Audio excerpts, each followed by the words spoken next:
Mukunda jewellers మొట్టమొదటి factory outlet ఇప్పుడు కూకట్పల్లి, కొత్తపేట్, సోమాజిగూడ మరియు ఖమ్మంలో. నమస్తే, వెల్కమ్ టు సుమన్ టీవీ. నేను మీ Suman TV Usha. Jani master especially 2 days నుంచి మనం చూసుకుంటే ఈయనకు సంబంధించి ఒక న్యూస్ మనం వింటూ ఉన్నాము. ఒక మహిళ రాయదుర్గం పోలీస్ స్టేషన్కి వెళ్ళి తనపైన ఎఫ్ఐఆర్ ఫైల్ చేయడం కూడా మనం వింటూ ఉన్నాము. నా పైన అబ్యూస్ చేశారు, బెదిరించారు అని కొన్ని వర్డ్స్ కూడా మనకు బయటికి రావడం జరిగింది. దీనికి సంబంధించిన పూర్తి సమాచారం ఏంటి, అండ్ దాంతోపాటు ఎఫ్ఐఆర్కి సంబంధించి ఏ విధంగా ముందుకెళ్తుంది, కోర్టు దీన్ని ఏ విధంగా చూసే అవకాశం ఉందన్న వాటిపైన హైకోర్టు అడ్వకేట్ రవీంద్రనాథ్ గారు ఉన్నారు. ఆయన అడిగి తెలుసుకుందాం. నమస్తే రవీంద్రనాథ్ గారు. నమస్తే మోష. సడన్గా 2 రోజుల నుంచి మనం వింటూ ఉన్నాము ఈ న్యూస్కి సంబంధించి ఎఫ్ఐఆర్ ఒకటి ఫైల్ అవ్వడం జరిగింది. పోలీసులు మాట్లాడుతుంటే కూడా మనం వింటూ ఉన్నాము. నా పైన అబ్యూస్ చేశారని అమ్మాయి ఆరోపించడం జరిగింది, అండ్ బెదిరించారని కూడా ఆరోపించారు, అండ్ తన వైఫ్ కూడా బెదిరించిందన్న వార్త మనం నిన్న ఈవినింగ్ విన్నాము. దీనికి సంబంధించిన పూర్తి సమాచారం ఏంటి, దీన్ని ఏ విధంగా కోర్టు చూసే అవకాశం ఉంటుంది అంటారు, ఈయన కేసు నుంచి ఏ విధంగా బయటకు వచ్చే ఛాన్సెస్ ఉన్నాయి అసలు? లైంగిక వేధింపులు, లైంగిక అఘాయిత్యాలు, అత్యాచారం ఇట్లాంటిది మహిళల మీద సంబంధించి కొన్ని ప్రత్యేకమైన సెక్షన్స్ కూడా ఉన్నాయి. ఈ మహమ్మద్ జానీ పాషా ఎవరైతే కొరియోగ్రాఫర్ ఉన్నారో ఇతనికి సంబంధించి ఒక 0 ఎఫ్ఐఆర్ని రాయదుర్గం పిఎస్లో నమోదు చేయడం జరిగింది. ఆ ఎఫ్ఐఆర్ కాపీ కూడా మనం ఆల్రెడీ వేస్తున్నాం లైవ్లో. అయితే ఈ ఎఫ్ఐఆర్లో ఒక మహిళ ఇతన్ని ఆరోపిస్తూ అతను తన మీద లైంగికంగా దాడి చేశాడని ఒక నెరేట్ చేసింది తన స్టోరీ టోటల్గా అమ్మాయి. అయితే మనకున్నటువంటి లీగల్ రూల్స్ ప్రకారం అమ్మాయి యొక్క పేరుని రివీల్ చేయకూడదు బేసిక్గా.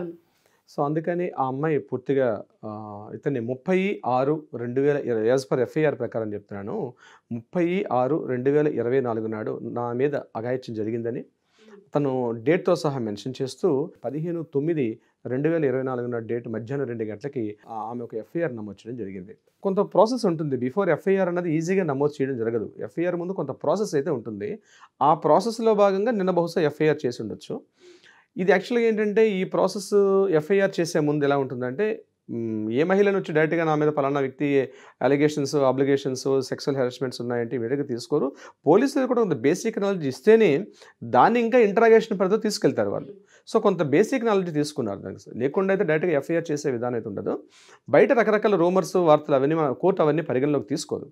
సో ఎఫ్ఐఆర్ ఏం చేశారు, 0 ఎఫ్ఐఆర్ నమోదు చేశారు. 0 ఎఫ్ఐఆర్ అంటే ఏంటంటే, ఫర్ ఎగ్జాంపుల్ మనం ఒక పోలీస్ స్టేషన్కి వెళ్ళి ఒక కంప్లైంట్ ఇద్దాం అనుకుంటే, మీరు మా పోలీస్ స్టేషన్ పరిధిలో లేదు, మీరు పలానా పోలీస్ స్టేషన్కి వెళ్ళమని చెప్తారు.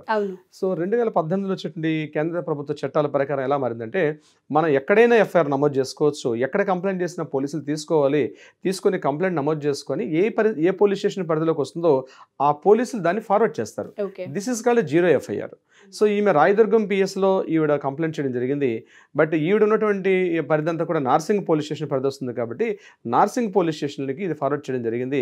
సో ఇదంతా ఇట్స్ కాల్డ్ 0 ఎఫ్ఐఆర్ అనే టెక్నాలజీ ప్రకారం నేను చెప్తున్నాను. సో తను ఏదైతే అబ్యూజ్ చేసినట్టు తన మీద ఎలా చేసిన విషయాన్ని కూడా ఆవిడ నెరేట్ చేసింది. అందులో ఉన్నటువంటి ఎఫ్ఐఆర్లో ఆవిడ ఏదైతే కంప్లైంట్ చేసిందో దాని యొక్క నేను స్టోరీ చెప్తాను. ఈమె ఇన్ ద ఏజ్ ఆఫ్ 16 ఏళ్ల వయసు ఉండేటప్పుడు ఈ జానీ మాస్టర్ గారితో ఒక టెలివిజన్ షోలో తను ఒక పార్టిసిపేట్ చేసిందని, ఇప్పుడు అమ్మాయి వయసు 21, 22 ఇయర్స్, 23 మధ్యలో ఉన్నట్టుగా తెలుస్తుంది. 16 ఏళ్ల వయసులోనే తనకి ఒక టెలివిజన్ షోలో బాగా టాప్గా ఉండేటప్పుడు దీనికి సంబంధించి ఈవిడికి జానీ మాస్టర్ దగ్గర నుంచి ఒక ఆఫర్ వచ్చింది. అంటే వాళ్ళ స్టాఫ్ నుంచి ఒక ఆఫర్ వచ్చింది, ఒక అసిస్టెంట్ కొరియోగ్రాఫర్గా జాయిన్ అవ్వమని చెప్పేసి రావడం జరిగింది. సో నేను దానికి యాక్సెప్ట్ ఇస్తూ నేను వెళ్ళడం జరిగింది. దీని తర్వాత ఈయన కంటిన్యూ షోస్లో నన్ను అసిస్టెంట్ కొరియోగ్రాఫర్గా పెట్టుకున్నారు. నేను ఫస్ట్ టైం బాంబే వెళ్ళాను. బాంబే వెళ్ళేటప్పుడు ఒక హోటల్లో మా పేరెంట్స్ అప్పుడు రాలేదు, మా మదర్ అంటే నాకు కావాలని వీళ్ళు చేశారు, టికెట్స్ లేదని, అకామిడేషన్స్ లేవని చెప్పి కేవలం నాకు మాత్రమే సింగిల్గా ఒక టికెట్ చేయడం జరిగింది. నేను వెళ్ళేటప్పుడు నేను బాంబే హోటల్ రూమ్లో ఉండేటప్పుడు నా మీద జానీ మాస్టర్ గారు ఒక నైట్ టైం వచ్చి నన్ను చాలా అత్యాచారం చేయడానికి ప్రయత్నం చేశారు. బట్ నాకున్నటువంటి అంటే ఏమీ చేయలేని పరిస్థితులు నేను కోఆపరేట్ చేశాను. ఆ టైంలో చేయాల్సిన పరిస్థితి వచ్చింది నాకు. అంతేకాకుండా ఈ విషయం బయట ఎక్కడని చెప్తే నేను ఖచ్చితంగా నిన్ను చంపేస్తానని చెప్పి బెదిరించారు ఆయన నాకు. సో నేను అక్కడి నుంచి ఉండడం జరిగింది. బట్ నా ఏజ్ కూడా అది ఇంకా అప్పటికి 16 ఇయర్సే. సో ఇంకా అప్పటి నుంచి నేను కంటిన్యూ నాకు ఆ ఫ్యాషన్ ఇండస్ట్రీ, నాకు కొరియోగ్రఫీ చాలా ఇష్టం కాబట్టి నేను ఆయనతో ట్రావెల్ చేస్తూ ఉన్నాను ఆయనతో పాటు. అక్కడ నుంచి ముంబై, అలాగే చెన్నై, హైదరాబాదు, బెంగళూరు నేను ఆయనతో పాటు ఖచ్చితంగా తిరుగుతున్నాను. ఇంకా ఎక్కడికి వెళ్తున్నా అవుట్ స్టేషన్కి వెళ్ళేటప్పుడు మా పేరెంట్స్ నాతో రాకుండా టికెట్స్ లేవని, అకామిడేషన్స్ లేవని నేను ఎప్పుడు కట్ చేస్తూ పెడుతున్నారు. సో నేను వెళ్తున్నాను, ప్రతి చోట నన్ను ఇలా ఆయన నాతో ఫిజికల్గా నా మీద ఆయన అబ్యూజ్ చేస్తూ ఉన్నారు.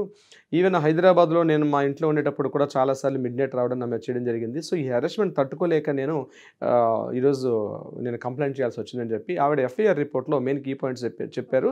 దీంతోపాటు మరొక కీ పాయింట్ ఏంటంటే, నేను వాళ్ళ కమ్యూనిటీలకు మారితే డెఫినెట్గా నన్ను మ్యారేజ్ చేసుకుంటాను, ఖచ్చితంగా చేయమని చెప్పడం జరిగింది. అయితే ఈ ప్రక్రియలో మొత్తం ఈ నా మీద చేస్తున్నటువంటి ఏదైతే అటాక్స్ కానీ, అబ్యూజ్ చేసే అసాల్ట్ చేసే విషయంలో ఈయన నా మీద దాడికి కూడా ప్రయత్నించిన సంఘటనలు చాలా ఉన్నాయి, నన్ను బెదిరించారు అని చెప్తూ ఇవంతా ఆవిడ చెప్పడం జరిగింది. ఇది యాక్చువల్గా ఎఫ్ఐఆర్లో ఉన్నటువంటి నేరేషన్ చేసిన స్టోరీ నేను మీకు చెప్తున్నాను ఉషా గారు. సో దీన్ని దృష్టిలో పెట్టుకుని పోలీసులు ఏం చేశారంటే సెక్షన్ 376(2)(n) అంటే ఇది రేప్ అనే సెక్షన్ కిందకు వస్తుంది. రేపు కూడా కాదు, 376 ఇస్ ద రేపు, 376(2)(n) అని దేని కిందకు వస్తుందంటే, ఒక వ్యక్తి ఒకే అమ్మాయి మీద కంటిన్యూస్లీ ఆమెని టార్చర్ చేస్తూ అబ్యూజ్ చేస్తూ ఉంటే ఈ సెక్షన్ వర్తిస్తుంది. ఈ సెక్షన్ చాలా పవర్ఫుల్ సెక్షన్. ఎలా అంటే, ఈ సెక్షన్ కింద నమోదైనటువంటి ఒకవేళ నేర నిరూపణ జరిగితే పూర్తిగా ఫైనల్గా అప్ టు 10 years జైలు శిక్ష విధించవచ్చు. ఇంకా క్రిటికల్గా క్రూయల్గా ఉన్న పక్షాన్ని ఎవిడెన్స్ బలంగా ఉన్నట్లయితే ఇతనికి మరణదండన కూడా విధించే అవకాశం ఉంటుంది ఈ సెక్షన్ యొక్క దీనికి సంబంధించి. సెక్షన్ 376 అన్నటువంటి ఒక సెక్షన్ వేయడం జరిగింది. నెక్స్ట్ 506 వేశారు. 506 సెక్షన్ కూడా చాలా పవర్ఫుల్లే. అది కూడా క్రిమినల్ ఇన్హిబిటేషన్ అంటారు దాన్ని, యాక్చువల్గా ఇంటిమిటేషన్ అంటారు యాక్చువల్గా. ఇది చాలా పవర్ఫుల్. అంటే ఏంటంటే బెదిరింపు చేయడం. 506 అనేది అంటే బెదిరించడం అంటే ఇందులో 2 రకాల బెదిరింపులు ఉంటాయి. అంటే మామూలుగా బెదిరించడం, తీవ్రంగా బెదిరించడం. మామూలు బెదిరింపు అంటే నేను అంత చూస్తా, నా పని చేయకపోతే బాగుండదు, ఇట్లా దిస్ కాల్డ్ బెదిరింపులు. దీనికి కూడా నేను చెప్పినట్టు వినకపోతే నీ అంత చూస్తా ఇట్లా. అది తీవ్రమైన బెదిరింపులు. నువ్వు కానీ నా పని నేను చెప్పినట్టు చేయకపోతే నేను చంపేస్తా, నీ ఇల్లు తగలబెడతా, నీ ఆస్తులు స్వాధీనం చేసుకుంటా, లేకపోతే మొత్తం నీ మీద నేను చేసిన అన్ని కూడా మొత్తం నేను సోషల్ మీడియాలో పెడతా, ఇగో నా దగ్గర మొత్తం ఇన్ని ప్రూఫ్స్ ఉన్నాయి, నీ ఎంత చూస్తా, నిన్ను చంపేస్తా అని తీవ్రమైన పదజాలంతో చేసేదని 506లో 2 సెక్షన్స్ ఉంటాయి. అయితే అక్కడ ఆబ్లిక్స్ ఏం పెట్టలేదు, 506 అన్నారు. దీనికి కూడా నేర నిరూపణ అయితే ఖచ్చితంగా అప్ టు 10 years జైలు శిక్ష ఉంటుంది. కానీ సామాన్య బెదిరింపులు అయితే మాత్రం 1 to 3 years వరకు మాత్రమే బెదిరింపులు ఉంటాయి. తీవ్ర బెదిరింపులు అయితే అప్ టు 10 years వరకు కూడా చేసే విధంగా ఉంటుంది. ఇది ఒక సెక్షన్. ఇక మూడోది ఏం పెట్టారంటే సెక్షన్ 323 అని పెట్టారు. సెక్షన్ 323 దేని చెప్తుందంటే, 323 ప్రకారం ఏదైనా పదునైన ఆయుధం, ఒక కత్తి కానీ, ఒక తుపాకీ కానీ, లేకపోతే ఏదైనా ఆయుధంతో బెదిరించడం, నేను చంపేస్తా, నిన్ను పొడుస్తా అని హత్య అని అంటే ప్రయత్నించడం అనమాట. జరగలేదు బట్ చేసే ప్రయత్నం చేయడం. అలాగే ఒక రెడ్ కలర్ ఆ యాసిడ్స్ అంటే చూసారండి, యాసిడ్ వేయడాలు, నేను యాసిడ్ ఏవో వేసేస్తాను, ముఖం మీద వేసేస్తా అంటూ బెదిరించడం, ఇట్లాంటి వాటికి సంబంధించి ఆయుధానికి సంబంధించి బెదిరింపు చేసే ప్రయత్నాలు సెక్షన్ 323 కిందకు వస్తుంది. ఇది కూడా ఒక ప్రమాదమైనటువంటి సెక్షనే. ఇది కూడా కాగ్నిజబుల్ అఫెన్సెస్. ఈ కాగ్నిజబుల్ అఫెన్సెస్కి ఇప్పుడు నేను చెప్పి ఈ 3 సెక్షన్స్ మీద ఇతనికి ఎఫ్ఐఆర్ నమోదు చేశారు. అయితే నమోదు చేస్తారు, అది ప్రూవ్ చేయడం అంతా కోర్టుకు సంబంధించిన విషయం కాబట్టి. అయితే ఒకవేళ దీనికి సంబంధించి ఇప్పుడు నేను చెప్పినట్టు ఈ సెక్షన్స్ సంబంధించి ఇతన్ని రిమాండ్లోకి తీసుకుంటారు. ఫస్ట్ పోలీసులు ఏం చేస్తారంటే, ఆల్రెడీ నాకు తెలిసి ఇది మ్యాజిస్ట్రేట్ లేకుండా అరెస్ట్ చేసే అవకాశం ఉండదు. ఈ నార్సింగి పోలీస్ స్టేషన్ ఏదైతే ఉందో ఇది రాజేంద్రనగర్ పిఎస్ కింద పరిధిలోకి వస్తుంది కాబట్టి రాజేంద్రనగర్ కోర్టులో కదా సార్, రాజేంద్రనగర్ కోర్టు కిందకు వస్తుంది. రాజేంద్రనగర్ కోర్టులో ఈ విషయం చెప్పిన తర్వాత అక్కడ మ్యాజిస్ట్రేట్ పర్మిషన్ తీసుకొని అరెస్ట్ చేసే అవకాశం ఉంటుంది. సో అరెస్ట్ చేసిన తర్వాత ఈయన ఇమీడియట్గా కోర్టులో రిమాండ్కి పంపిస్తారు. కోర్టులో జడ్జి గారి ముందు అంటే ఇంట్రాగేషన్ చేస్తారు. ఇది 2 రకాలుగా ఉంటుంది. పోలీస్ కస్టడీలో తీసుకొని ఇంట్రాగేషన్ స్టార్ట్ చేస్తారు పోలీసులు. అంటే పలానా అమ్మాయి మీ మీద వచ్చి కంప్లైంట్ ఇచ్చింది, is it right are wrong అన్నది వాళ్ళు ఇన్వెస్టిగేషన్ స్టార్ట్ చేస్తారు. ఇది 14 days రిమాండ్ ఉంటుంది. అయితే ఇక్కడ బెయిల్ వస్తుందా రాదా అన్న విషయమే జరుగుతుంది. సో ఇక్కడ 2 రకాలుగా ఉంటాయండి ఉష గారు. ఎలా అంటే ఇష్యూ అరెస్ట్ వారెంట్కి బిఫోరే ఒక బెయిల్ అప్లై చేసుకోవచ్చు. దాన్ని యాంటిసిపేటరీ బెయిల్ అంటారు దాన్ని. అంటే ఇతను అబ్స్కాండ్లో ఉంటాడు, అబ్స్కాండ్లో ఉండి దాన్ని డిస్ట్రిక్ట్ మ్యాజిస్ట్రేట్ అండర్లో ఈ విషయం చెప్పి చేయొచ్చు. ఇది యాంటిసిపేటరీ బెయిల్. బట్ అది వస్తుందని మనం చెప్పలేం. ఇది మేబీ మే నాట్ బి, రావచ్చు రాకపోవచ్చు యాంటిసిపేటరీ బెయిల్. ఒకవేళ డిస్ట్రిక్ట్ కోర్టు కూడా లేకపోతే హైకోర్టుకి అప్పీల్ చేస్తారు బెయిల్కి. In the meanwhile of అరెస్ట్లోనే ఉన్నటప్పుడు ఏం చేస్తారు. లేదు ఒకవేళ ఈయన అరెస్ట్ చేసిన తర్వాత ఒక బెయిల్ రాలేదనుకోండి, ఈయన 14 days రిమాండ్కి పంపిస్తారు. 14 days రిమాండ్లో ఉన్నప్పుడు కూడా ఈయనకి మళ్ళీ బెయిల్ అప్లై చేస్తారు. ఇప్పుడు ఎవరన్నా అలాంటి అడ్వకేట్స్ ఉన్నామంటే డెఫినెట్గా మేము బెయిల్ అప్లై చేస్తాం. బెయిల్ ఫస్ట్ టైం రావచ్చు. అయితే ఇది కాగ్నిజబుల్ అఫెన్స్ కాబట్టి ఫస్ట్ టైం అటెంప్ట్లో బెయిల్ రాకపోవచ్చు. బెయిల్ రాకపోయినప్పుడు కూడా రిపీటెడ్గా బెయిల్ వేస్తుంటాం, మళ్ళీ క్యాన్సిల్ అవుతుంది, బెయిల్ వేస్తాం. ఇది ఈజ్ ఏ లీగల్ ప్రాసెస్ అది. సో 14 days అయిన తర్వాత కూడా మళ్ళీ ఈలోగా పోలీసులు ఏం చేస్తారంటే, ఇప్పుడు ఈ జరిగిన సంఘటనకు సంబంధించి మొత్తం కూడా టోటల్ స్టోరీని is true right are wrong అని మొత్తం కలెక్ట్ చేస్తారు. కలెక్ట్ చేసినప్పుడు ఇదంతా కూడా ఛార్జ్ షీట్ ఫైల్ చేస్తారు. ఆ ఛార్జ్ షీట్కి మ్యాక్సిమం టైం 60 డేస్ నుంచి 90 డేస్ వరకు టైం ఉంటుంది. ఈ 60 డేస్ లోపల ఈయనకి బెయిల్ ఇవ్వాలా ఇవ్వకూడదని కోర్టు నిర్ణయిస్తుంది దీనికి సంబంధించి. బట్ నాకున్నటువంటి నాలెడ్జ్ ప్రకారం అయితే అప్ టు 30 డేస్ వరకు నీకు బెయిల్ వచ్చే అవకాశం లేదు. ఈ 30 డేస్ అయితే డెఫినెట్గా ఈ సెక్షన్స్ ప్రకారం అయితే అరెస్ట్ చేస్తే మాత్రం పిల్లలు ఉండే అవకాశం అయితే డెఫినెట్గా ఉంటుంది లీగల్ ప్రకారంగా. సో వన్స్ కోర్టులో ఇవన్నీ ట్రయల్స్ అంతా ఎప్పుడు స్టార్ట్ అవుతాయి అంటే ఈ ఛార్జ్ షీట్ ఫైల్ చేసిన స్టార్ట్ అవుతుంది.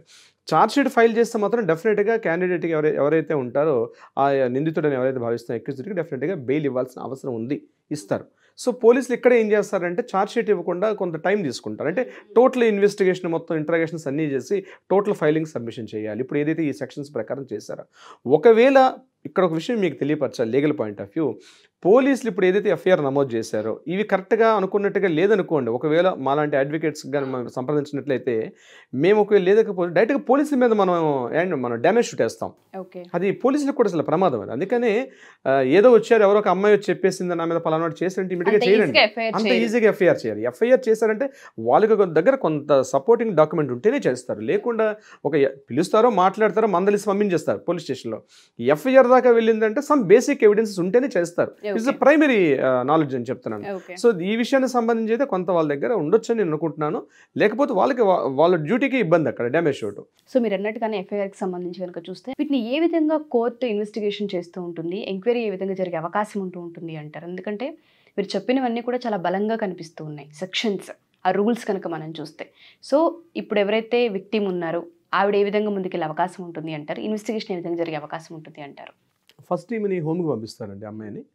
ఆమె చెప్పినటువంటి లైంగిక ఆరోపణలు అన్నీ ఉన్నాయా లేదని చెప్పి ఆమెను వైద్య పరీక్షలు చేస్తారు. వైద్య పరీక్షలు చేస్తారు. తర్వాత ఆవిడ ఇచ్చినటువంటి ఎవిడెన్సెస్ ఏవైతే ఉన్నాయో, ఎందుకంటే ఇంకొకటి కీ పాయింట్ మనం మర్చిపోయాం ఉష గారు. ఆ అమ్మాయి ఇన్ ద ఏజ్ ఆఫ్ 16 yearsలో ఆమె జరిగిందని చెప్పింది ఆమె 16 ఏళ్ళ నుంచి. సో ఇది యాక్చువల్గా పోక్సో చట్టం కూడా ఇక్కడ అప్లై అవుతుంది నెంబర్ 1, ఎందుకంటే 16 ఏళ్ళు అంటే మైనర్ బాలిక అప్పటికి. సో మైనర్ బాలిక కాబట్టి మరి పోక్సో చట్టం నాకు ఆ ఎఫ్ఐఆర్ వచ్చిందా లేదా నాకు తెలియదు. బట్ ఇప్పుడు ఇన్వెస్టిగేషన్లో వాళ్ళు అది అంటే ఎనీ టైం వాళ్ళు పెంచుకోవచ్చు, అంటే ఎవిడెన్స్ బాగా వస్తుంటే కొత్త సెక్షన్స్ కూడా ఇంపోజ్ చేసే అవకాశం ఉంటుంది పోలీసులకి. మరి దీనికి సంబంధించి పోక్సో చట్టం అప్లై అవుతుందా లేదు తర్వాత లేటర్ విల్ డిసైడ్. అయితే పోలీసులు ఆమెని హోమ్కి పంపిస్తారు. హోమ్లో పూర్తిగా ఇంట్రాగేషన్స్ చేస్తారు, ఆమె పూర్తిగా ఎవిడెన్స్ తీసుకుంటారు. ఆమె దగ్గర ఎన్ని రకాల ఎవిడెన్స్ ఉంటే అన్నీ కూడా ప్రొవైడ్ చేయడం జరుగుతుంది. దీనికి సంబంధించి మెడికల్ టెస్టులు చేస్తారు. ట్రయల్స్కి వెళ్ళడానికి మీకు నాకు తెలిసి ఈ కేసుకి అయితే ట్రయల్స్కి వెళ్ళడానికి అట్లీస్ట్ 1 year పడుతుంది. 1 year పడుతుంది. బిఫోర్ 1 year ఇమీడియట్గా కోర్టు కమాన్ రా అని చెప్పి ట్రయల్స్ పిలిచే అవకాశం ఉంది. ఎందుకంటే పోలీసులు ఛార్జ్ షీట్ ఫైల్ చేయాలి, ఛార్జ్ షీట్ ఫైల్ చేసిన వీళ్ళు కౌంటర్ పాయింట్ అయ్యాలి, డబ్ల్యూఎస్ వేయాలి, రిటర్న్ స్టేట్మెంట్స్ వేయాలి, కొంత బిఫోర్ ట్రయల్స్ కొన్ని లీగల్ ప్రాసెస్ ఉంటుంది. ఇవంతా అయినాక అప్పుడు పిలుస్తారు వాళ్ళు. ఓకే, సో మీరు అన్నట్టుగానే ఈ కేసుకి సంబంధించి కనుక చూస్తే చాలా విషయాలు మాట్లాడుకోవాల్సిన అవసరం ఉందని తెలుస్తుంది. లీగల్ నాలెడ్జ్ కూడా చాలా అవసరం ఆడియన్స్కి. ఎందుకంటే ఇవాళ రేపు చాలా వాటిపైన అవగాహన లేకనే చాలా వాటికి విక్టిమ్స్ అయిపోయి బాధితుల్లా మిగిలిపోతూ ఉన్నారు. ఎస్పెషల్లీ జానీ మాస్టర్ కేసుకి సంబంధించి ఫర్దర్గా ఏ విధంగా ఇన్వెస్టిగేషన్ జరుగుతుంది? ఇక్కడ మరొక విషయం వర్ష గారు, ఈ ఇష్యూ ఎప్పుడైతే ఎఫ్ఐఆర్ నమోదైందని తెలియగానే నిన్న పార్టీ నుంచి కూడా ఆయనకి సస్పెండ్ చేయడం మనకు సస్పెండ్ చేశారు. అలాగే టీఎఫ్సిసి అంటే తెలంగాణ ఫిల్మ్ కొరియోగ్రాఫర్ కి ప్రెసిడెంట్ అని కూడా అవును, టీఎఫ్సిసి కూడా ఈరోజు దాన్ని ఇనిషియేటివ్గా తీసుకున్నారు. దాన్ని టీఎఫ్సిసి అంటే commerce of chamber of commerce, film chambers of commerce కూడా ఈ లెటర్ని తీసుకున్నారు. ఇంకొకటి అంటే ఉమెన్ సేఫ్టీ వింగ్ WSW అంటారు. ఆవిడ షికాగోలో ఈజ్ డీజీపీ ఆవిడ president. Women safety wing WSW అని ఒక విభాగం ఉంది, మహిళా విభాగం. ఆ మహిళా విభాగం నుంచి వీడికి వచ్చింది. యాక్చువల్లీ కంప్లైంట్ చేసిన తర్వాత ఇమీడియట్గా కంప్లైంట్ తీసుకోలేదు. దీని వెనకాల ఒక మహిళా సంస్థ కూడా వచ్చి వీటితో కోఆపరేట్ చేశారు. సో ఈవిడ ఫస్ట్ అక్కడ కూడా వెళ్ళారు, ఉమెన్స్ వింగ్ కూడా వెళ్ళి మాట్లాడడం జరిగింది. సికాగోయల్ గారు కూడా మాట్లాడుతున్న ఒక స్టేట్మెంట్ ఇచ్చారు, ఏంటంటే మా దగ్గరికి కొంతమంది వచ్చారు, కొంతమంది సినీ ప్రముఖులు కూడా రావడం జరిగింది. దీని వెంబడి మీరు చేయాలంటే ముందు దీనికన్నా బిఫోర్ మీరు మాకు పిఎస్కి వచ్చే ముందు, అంటే పోలీస్ స్టేషన్ లా అండ్ ఆర్డర్కి వచ్చే బిఫోరే మీరు దీన్ని పోష్ యాక్ట్ ఉంది మీకు, prevention of sexual harassment act 2017 ఉంది కదా, అంటే మీరు ఎందుకు చేసుకోలేదు ఐసీసీ అంటే ఒక ఇంటర్నల్ కోర్ కమిటీ ఉంటుంది వాళ్ళకి, అక్కడ మీరు కంప్లైంట్ చేయాలి కదా మీరు అని మేము కూడా చెప్పడం జరిగింది. దానికి ఇమీడియట్గా వాళ్ళు ఇనిషియేట్ తీసుకున్నారని చెప్పడం జరిగింది. ఎప్పుడైతే సికాగోయల్ గారు స్టేట్మెంట్స్ వచ్చిన తర్వాత టీఎఫ్సిసి వాళ్ళు ఈరోజు మార్నింగ్ సమావేశమై ఇమీడియట్గా దీన్ని కేసుని ఈ పోషో యాక్ట్ ఇంటర్నల్ కోర్ కమిటీ ఏదైతే ఉందో కోర్ కమిటీ నుంచి కూడా మాట్లాడడం జరిగింది. ముఖ్యంగా అంతర్గతంగా ప్రతి సిబ్బందిలో ఉండాలి, ప్రతి ఆఫీసులో కానీ ప్రతి ఎక్కడైతే మహిళలు వర్క్ చేస్తారో ప్రతి ప్లేస్లో కూడా ఒక కోర్ కమిటీ ఉంటుంది. ఉంటుంది. ఆ లైంగిక ఆరోపణలు ఇమీడియట్ డైరెక్ట్ కోర్టుకి వెళ్లకుండా బిఫోర్ ఈ కమిటీకి నిర్ణయించాల్సిన పరిస్థితి వస్తుంది. సో నిన్న వాళ్ళు అది కూడా మాట్లాడడం జరిగింది. సో అంటే ఇవన్నీ కూడా ఎందుకంటే ఎఫ్ఐఆర్ బలంగా ఉంది కాబట్టి ఇమీడియట్గా ఇవన్నీ యాక్షన్స్ జరుగుతున్నాయి. మనం అర్థం చేసుకోవాల్సిన విషయం ఇక్కడ బయట రూమర్గా మనం మాట్లాడుకున్నప్పటికి కూడా ఇవన్నీ బలంగా ఉన్నాయి కాబట్టి బహుశా ఆయనకి యాక్షన్ జరుగుతున్నాయి నేను అనుకుంటున్నాను. బీయింగ్ ఎన్ అడ్వకేట్ వెర్షన్ అని చెప్తున్నా.